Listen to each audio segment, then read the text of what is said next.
안녕하세요. 저는 30 중반의 주부입니다. 지금 딸 둘과 남편과 함께 서울에서 살고 있어요. 우리 가족들끼리 무척 행복하고 사이좋게 살아가고 있는데요. 대신 다른 트러블이 있었어요. 아마 이 사연을 듣는 분들 중에서도 저와 비슷한 종류의 황당한 일을 당한 분들이 많을 것 같아서 한번 제 이야기를 들어보시면 좋을 것 같아 사연을 보냅니다. 제 부모님께서는 상당히 검소한 분들이셨어요. 저희 부모님들에게서 교육받아 소비를 그리 좋아하지 않고 저축하고 절약하며 사는 것이 습관이 되었는데요. 하지만 사실 저희 집이 가난하다거나 돈이 없다거나 하는 건 아니었어요. 오히려 그 반대였죠. 아버지께서는 사업을 하셨는데 그 업계에서는 꽤나 알아주는 알찬 회사였습니다.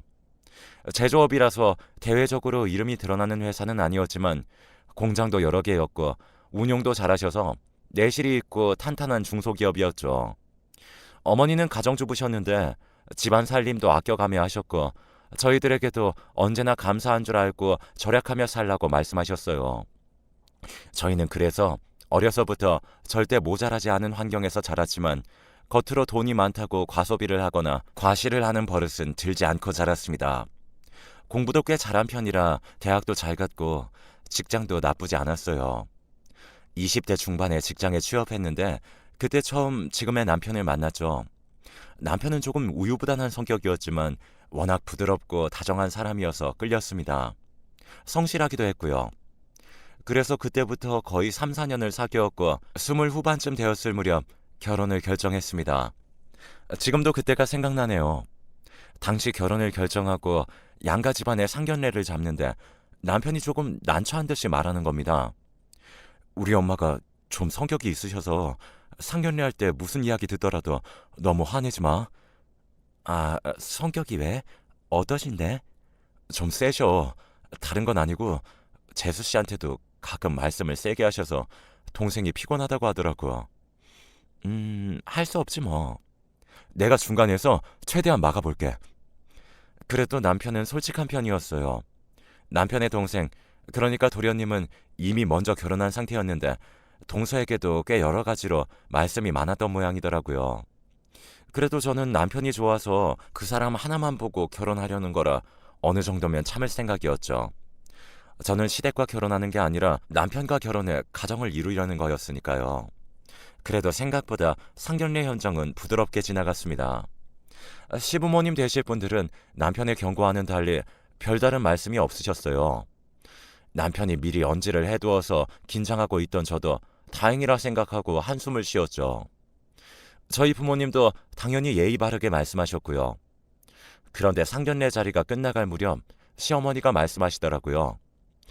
저희 아들이 유복하고 넉넉하게 자라서 할 수 있는 게 많이 없어요. 앞으로 잘 도와주셔요. 암요. 그럼요. 저희 딸도 할 줄 아는 건 없지만 둘이 돕고 살면 얼마든지 잘 살 거예요. 그래도 며느라기는 혼자 할 줄 아는 게 많을 것 같네요. 원래 좀 쪼들리면서 자라면 혼자 뭐든지 잘하거든요. 시어머니가 호호 웃으며 말씀하시는데 부모님 얼굴이 굳어지는 게 느껴졌어요. 저 역시 얼굴이 굳어 있는데 옆에서 바로 남편이 시어머니를 부르더라고요. 어머니 왜 그래요? 아유, 우리 며느라기가 너무 마음에 들어서 말이야. 아유, 그래서 칭찬한 거란 말이야. 똑똑하고 야무져 보여서. 시어머니는 정말 아무런 의도도 없다는 듯 태연했어요. 말씀을 생각 없이 하시는 편인 건지 아니면 일부러 저와 부모님을 무시해서 기를 죽이려는 건지 분간이 안 돼서 그때는 일단 참고 넘어갔죠. 어차피 결혼하고 나면 매일 같이 살 것도 아니고 이 정도는 참아야 한다고 생각했거든요. 그래서 상견례도 무사히 마치고 결혼까지 했어요. 그때까지도 시어머니는 간혹 신경에 거슬리는 말씀을 하셨지만 그래도 뭔가 본격적으로 저한테 싫은 소리를 하거나 하진 않으셨어요. 주변에 결혼한 친구들을 보면 그보다 훨씬 나쁜 시어머니들도 많아서 저는 이 정도면 괜찮다고 생각했죠. 시댁은 재산이 좀 있긴 했어요. 그렇다고 많은 건 아니고 시부모님이 사시는 아파트 하나와 경기도에 주택 한 채가 있었죠. 시부모님은 이미 자신들은 노후 대책이 되어 있고 아파트에 주택까지 있다는 것에 상당히 자부심이 있으셨어요. 결혼 전에도 가끔 이 재산을 누구에게 줄까 한다. 라면서 간 보는 것 같은 말씀도 많이 하셨고요. 남편은 그런 시부모님을 탐탁지 않아 했는데 부모님이니 어쩔 수 없었죠. 문제는 결혼을 하고 난 다음 바로 발생했어요. 결혼 후 바로 맞이한 설날 첫 명절이니만큼 저는 시댁을 가서 잘해보려고 한복까지 차려입고 남편과 함께 갔어요. 젊은 며느리지만 그래도 앞으로 시부모님과 시댁 식구들과 잘 지내보고 싶었거든요. 어쨌든 새로운 가족들이 생긴 거니까요. 가자마자 저는 열심히 전도 붙이고 설거지도 하면서 부엌에서 일했어요. 시어머니는 부엌으로 들어와서 가끔 들여다보고 잔소리를 몇 마디 하고 나가신 게 전부였지만 저 역시 요리도 잘하는 편이었고 살림도 곧잘 했다 보니 혼자서도 어떻게든 식구들 식사 준비를 마쳤어요. 제가 일을 하고 있으니까 남편이 들어와서 도와준다고 이것저것 하더라고요. 도련님 부부는 아직 안 오셨어? 일 때문인가 했는데 사실 재수 씨가 일하기 싫어해서 명절날 일찍 오는 일이 거의 없어. 물론 시댁에 와서 일하기 당연히 싫겠죠. 이해는 하지만 그 때문에 제가 전부 해야 하니 그건 조금 섭섭했어요. 저도 매번 명절에 이러진 않을 것이니 그 정도는 이해해야겠다 싶어서 별다른 말 없이 그냥 고개만 끄덕였어요. 그런데 잠시 뒤에 남편이 설거지를 해주겠다며 고무장갑을 집어드는데 시어머니가 들어오셔서 화들짝 놀라시는 거예요. 어머, 너 뭐 하는 거니? 설거지 하려고요. 너무 혼자만 일하는 것 같아서. 무슨 소리야? 결혼하고 첫 명절인데 이 정도는 하는 거지. 너 빨리 나와라. 아버지가 바둑 두자신다. 어머니, 너는 빨리 아버지한테나 가. 그럴수록 새아가가 일을 못하잖니. 시어머니는 제게 눈치를 주면서 남편의 등을 밀었어요. 저도 어쩔 수 없이 남편 팔을 밀어줬죠. 오빠, 가서 아버님하고 오랜만에 대화도 나누고 그래. 남편은 못마땅한 눈치였지만 시어머니가 너무 강경하게 말하자 끌려나갔어요.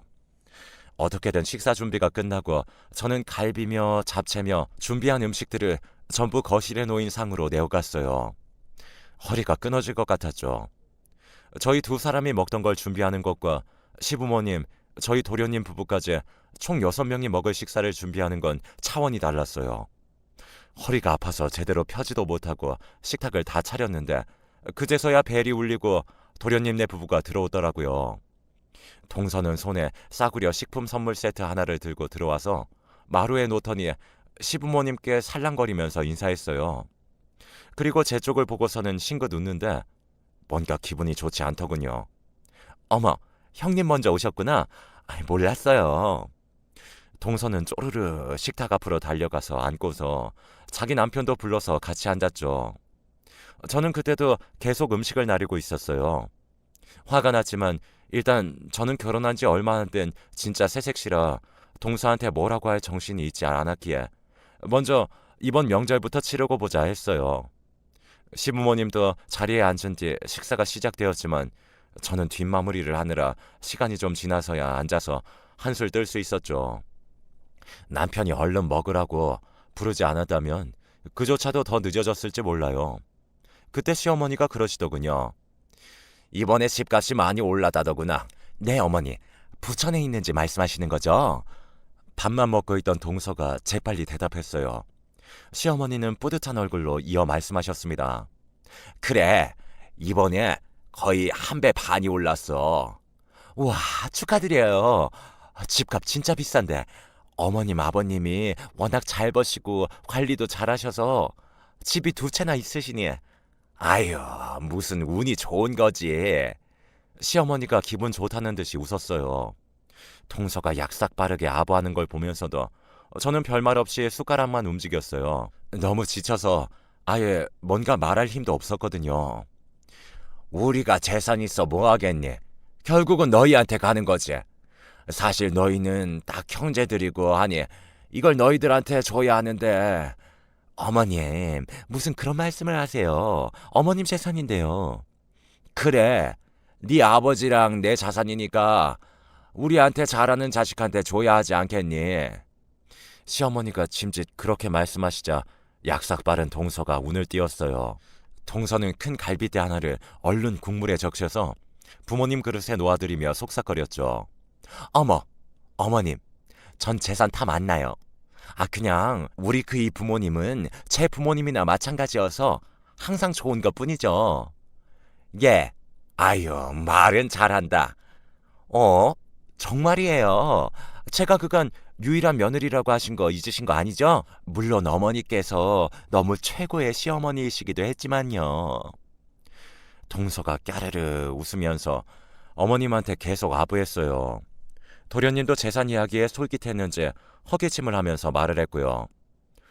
엄마, 사실 우리 집사람이 나 이번에 보너스 나오면 절반 딱 떼어서 엄마 드리자고 했어. 우리 들어간 직장에서 인센티브 준다고 했거든. 업무 인센티브도 나온대. 절반을 준다고? 시어머니는 반색하셨어요. 도련님은 나이가 20 후반이었지만 정착 못하고 여러 직장을 전전하다가 지금 직장에 들어간 지 몇 달 안 되었거든요. 시어머니는 신나서 말씀하시더니 저를 보면서 화를 내셨어요. 그래, 어른한테는 네 집사람처럼 사근사근하고 싹싹해야지. 너희 형수처럼 그러면 안 되는 거란다. 어머니, 지금껏 일한 사람한테 무슨 말씀이세요? 무슨 말이긴? 지금 그 정도 가지고 일한 거라고 유세더니? 나 때는 이런 밥상 정도는 숨 쉬는 것처럼 차려냈어. 아이고, 저런 걸 일이라고 하면 안 되지. 저는 순간 너무 어이가 없고 숨이 막혀 말도 안 나왔어요.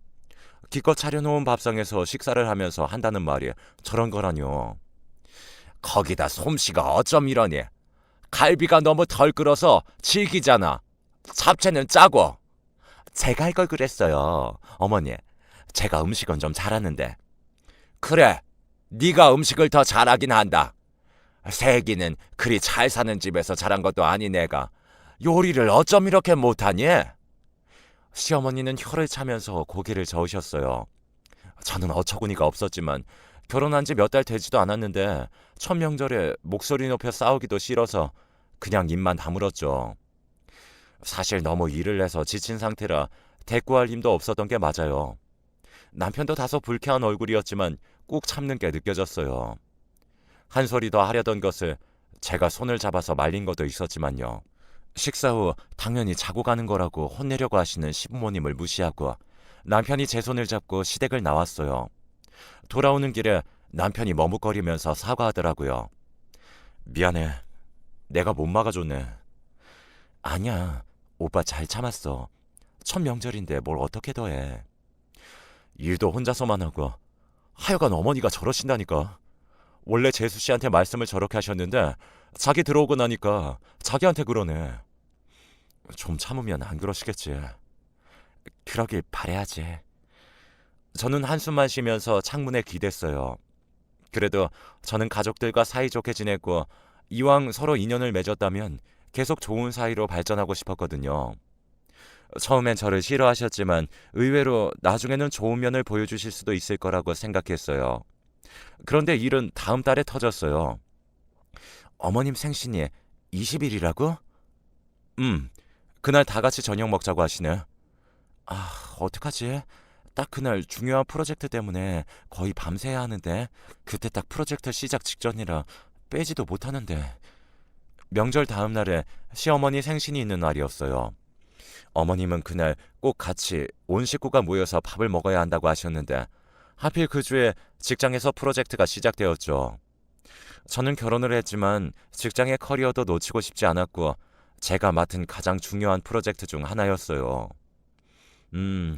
그럼 할 수 없네. 내가 혼자 갈게. 자기 일 때문에 그렇다고 따로 말씀드려야지 뭐. 용돈이나 좀 넉넉히 드리면 되지 않을까? 아니야. 오빠, 내가 어떻게든 그날 시간을 빼볼게. 혼자 가겠다는 남편의 말이 고맙긴 했지만 결혼 후 처음으로 맞이하는 시어머니 생신에 불참해서 그 후로도 계속 트집을 잡히긴 싫었어요. 시어머니는 얼마든지 그런 트집을 꾸준히 잡으실 수 있는 분이었고요. 그래서 저는 그 주에 무리해서 야근을 계속하면서 일을 끝냈고 간신히 늦게라도 퇴근해서 시댁으로 갈 수 있었어요. 남편은 먼저 시댁으로 가 있었고 저는 7시에 일이 끝나서 시댁에 도착했을 때는 거의 8시에 가까워져 있었죠. 시간은 이미 늦었기 때문에 식사는 거의 끝나 있었어요. 제가 들어갔을 때 시어머니는 숟가락을 식탁에 탁 소리가 나도록 내려놓으면서 못마땅한 눈으로 저를 보셨죠. 넌 어쩜 결혼 후에 첫 번째 시애미 생일에 오지도 않니? 죄송해요. 최대한 빨리 오려고 했는데 일이 늦게 끝나서요. 직장 다니는 게 유세니? 한마디를 더하면 남편이 끼어들 기세였는데 다행히도 시어머니는 거기서 그치셨죠. 동서는 재미있다는 듯 생글생글 웃으면서 지켜보기만 했고 저는 퇴근 후에 저녁도 먹지 못한 채로 식탁을 치우고 설거지를 했어요. 알고 보니 시어머니는 동서도 음식을 하지 않고 저만 기다렸던 모양인지 배달 음식을 시켜다 드셨다더군요. 저는 싱크대 앞에 서서 온 가족이 먹을 과일을 깎았어요. 그런데 바깥에서 TV 소리가 들려오고 시어머니와 동서가 떠드는 소리가 들려오는데 순간 허탈하기도 하고 화도 나는 거예요. 그때 저는 직장에서 바로 온 터라 정장을 입은 상태였고 시댁에 들어와서 한 번을 앉지도 못했죠. 대체 내가 뭘 잘못한 건지 지난번부터 계속해서 시어머니는 제가 못마땅해서 싫은 소리를 하셨거든요. 저도 성격이 그리 얌전하지만은 않은 편인데 결혼한 지 얼마 안 되었다는 이유로 어디까지 참아야 할지 알 수가 없었어요. 속이 부글부글 끓어오르는데 그래 오늘 참았으니 조금은 더 참자 하는 마음에 일단 과일을 깎아서 내어갔어요. 과일도 어쩜 이렇게 못생기게 깎아오니? 시간은 왜 이렇게 오래 걸리고? 시어머니가 절 보자마자 인상을 찌푸리시더군요. 동서는 얄밉게 웃으면서 제가 깎은 과일 접시를 받아서는 꼭 자기가 깎은 것처럼 테이블 위에 놓고 포크로 하나를 찍어 어머니께 드렸어요. 시어머니는 동서가 내미는 과일을 받아 먹으며 제가 자리에 앉는 것도 마땅치 않게 지켜보셨죠. 앉자마자 남편이 제 손을 꽉 잡아준 후 과일을 찍어서 주었어요. 저는 그것을 받아 먹으며 말없이 시선을 아래로 한 채 있었죠. 대체 뭐 하느라 이렇게 늦은 거니? 아까도 말씀드렸지만 일이 늦게 끝났어요, 어머님. 제가 이번에 맡은 프로젝트가 좀 커서 시간이 나질 않아서. 그까짓 직장 일이 뭐라고? 시어머니 생일에 늦어 대체? 아휴, 그러게요, 어머님. 형님이 결혼한 지 얼마 안 되어서 잘 모르시나 봐요. 시어머니가 한마디 하니 그 옆에서 속삭거리는 동서가 더 미웠죠. 동서는 지난번 재산 이야기가 나온 이후로 더 얄밉고 티나게 시어머니에게 알랑방귀를 끼어댔거든요. 너무 눈에 보여서 유치할 정도였지만 시어머니는 그게 마음에 드셨나 봐요. 내가 나한테 잘하는 쪽한테 재산 준다고 했지? 너 자꾸 그러다가는 한 푼도 못 받는다, 새아가. 부천에 집이 있는 채로 출발하는 거랑 아닌 거랑 얼마나 다른지 알아? 너 노후에 전세로 월세로 계속 떠돌아다닐 수도 있어. 부모한테 재산 받는 게 얼마나 큰 건지 아니? 시어머니는 짜증스럽게 말씀하셨어요. 네 동서 좀 봐라. 시간 딱딱 맞춰서 와가지고 보너스 받았다고 우리한테 챙겨주고 식사시켜주고. 근데 넌 대체 뭐 하는 애니? 저는 더 대답하기 싫어서 입을 아예 다물었어요. 슬슬 화가 뱃속에서부터 치밀어 오르기 시작했고 혈압이 오르기 시작했죠. 저도 그리 얌전한 편은 아니라 화를 한 번 내면 눈이 뒤집히도록 화내고 할 말을 쏘아붙이는 성격이었거든요. 제 성격을 아는 남편은 자기 어머니를 막으려 했지만 시어머니는 말을 그만할 생각이 없는 것 같았어요. 너 직장도 그만두는 게 낫다. 여자가 직장 다녀봤자 그 쥐꼬리만한 월급밖에 더 버냐? 어머니, 그만하세요. 아무리 친정에서 어렵게 자랐다고 해도 직장에 집착하면 안 되는 거야. 시댁이 우습게 보이니? 너희 친정 부모님이 차림새도 그렇고 좀 어려우신 것 같긴 하지만 그럴수록 시댁에 잘해야 재산도 받고 나중에 살기도 잘 사는 거야. 저는 더 이상 참을 수가 없었어요. 다 좋은데 저희 부모님을 건드는 건 도저히 더 참기가 힘들었죠. 저희 부모님 말씀은 하지 마세요. 어머, 얘 좀 봐. 저 눈 좀 봐. 너네 부모님이 어떻게 가르쳤길래 이 모양이니? 너한테는 정말 제사 못 주겠구나. 시어머니가 쏘아붙였지만 저는 너무 화가 나서 이제 도리어 차분해졌어요. 그 집 얼마죠? 이번에 올라서 3억도 넘었다. 얼마나 큰 돈인지 알아? 너희들이 월급 한 푼도 안 쓰고 대체 몇 년을 모아야 하는 돈인지 계산이나 해봤니? 시어머니는 계속해서 쏘아붙였어요. 제가 생신 식사에 늦었다는 게 어지간히 화가 났던 모양이더군요. 3억이요? 그래, 그거 전부 네 도련님한테 줄 거다. 세상에, 혼나면서도 저 눈 똑바로 뜨고 있는 거 봐라. 큰 돈이네요. 어처구니도 없고 한심해서 저는 웃어버렸어요. 이 아파트도 간신히 서울 외곽에 걸쳐 있는 것으로 대출을 제외하면 시부모님 손에 남는 건 고작 1억 남짓이라는 걸 이미 남편이 말해줘서 알고 있었거든요. 제가 웃자 남편이 옆에서 제가 화난 것을 알고 말리려 했지만 저는 손을 뿌리쳐버렸어요. 재밌는데요. 아, 어머님, 제 계좌 보실래요? 뭐, 뭐? 저는 이제 한심하다 못해 재미있어졌어요. 저는 인터넷 뱅킹을 열어서 제 계좌를 열었죠. 화면이 열리고서 금액을 띄워 시어머니에게 보여주었더니 시어머니의 안색이 변하면서 말이 없어졌어요. 은행에는 제 이름으로 총 6억가량의 현금이 들어있었거든요. 너 이거 뭐니? 뭐긴 뭔가요? 제 돈이죠. 제 이름으로 된 제 재산이요. 처음에는 이게 6천만 원인지 6억인지 제대로 세지도 못하는 것 같았어요. 몇 번이나 다시 보고 6억이라는 사실을 깨달은 시어머니가 잠깐 말을 못하더군요. 옆에 있는 동서도 눈을 동그랗게 뜨고 계좌를 보다가 큰 소리로 말했어요. 어머 형님, 현금으로 이렇게 많이 가지고 계셨어요? 세상에. 동서는 순식간에 사근사근한 말투로 변해서 말을 했어요. 형님, 어떻게 버셨어요, 이 돈? 평소에 전혀 티를 안 내셔서 이러신 줄 몰랐잖아요. 티를 내야 해요, 꼭? 저는 차갑게 비웃었어요. 시어머니는 입을 뻐끔거리면서 안색이 하얗게 질린 채로 아무 말도 못한 채 앉아있기만 했어요. 저 이거 말고도 서울 안에 아파트 2채 제 이름으로 다 되어 있어요. 뭐? 아파트 2채? 서울 안에? 네, 마포하고 강남에 한 채씩이라 말씀대로 집값이 많이 올랐더라고요. 이건 남편도 몰랐던 거라서 옆에 앉아있던 남편도 놀라서 헉소리를 냈어요. 제가 부모님한테 받은 재산을 전부 다 이야기할 이유도 없었죠. 대체 시어머니한테 이런 소리까지 해야 하나 어처구니가 없어서 한숨만 났지만 저는 계속 말했어요. 저희 부모님 말씀하셨죠. 아버지가 운영하시는 거 자영업이라고 말씀하시긴 했지만 회사예요. 대기업 협력업체라서 그 방면으로는 상당히 유명하고요. 그래서 아파트 몇 채 정도는 그냥 사주실 능력 되시고요. 아, 정말 난 몰랐다. 모르셨죠? 저희 부모님은 평상시에 절대 돈 많은 거 과시하지 않고 근검절약하고 살라고 하셨고 당신들께서도 그렇게 평생 살아오셨으니까요. 어머님하고는 다르게요. 잠깐만, 그게 아니라 그리고 죄송하지만 제가 직장에서 받은 월급 그렇게 쥐꼬리 아니에요. 몇 년 안 모아도 어머님의 그 부천 시집보다는 많이 모을 수 있을 정도고요. 쥐꼬리라면 어머님 재산이 쥐꼬리겠죠? 저는 차갑게 쏘아붙이고서 그대로 가방을 들고 일어섰어요. 시어머니가 어머 하면서 말도 제대로 하지 못한 채로 굳어 있었고 동서는 앞으로 어떻게 해야 하나 머리를 열심히 굴리는 얼굴이었죠. 처음에는 잘 지내보려고 했지만 이제는 더 참을 필요도 없었죠. 저는 그대로 뒤돌아서 돌아보지도 않고 나와버렸어요.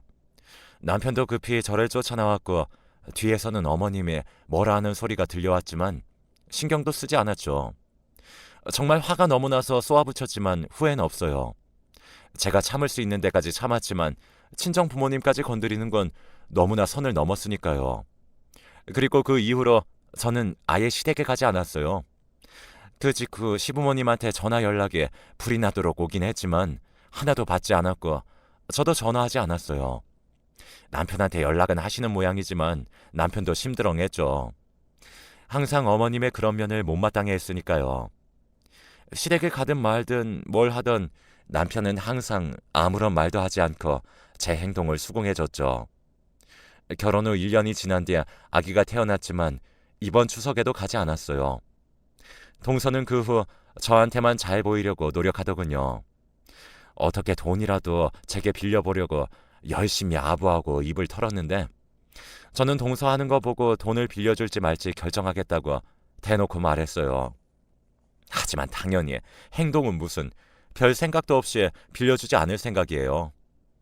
시어머니도 남편에게 전화해서 손주 보고 싶다고 노래하는 모양이지만 제 알바도 아니고요.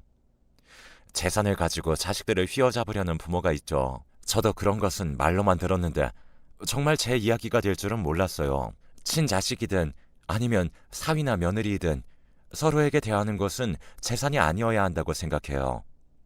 만약 비슷한 일을 겪고 계신 분이 있다면 저의 이야기가 위로 혹은 타산지석이 될 수 있기를 바라며 이만 사연 마치겠습니다.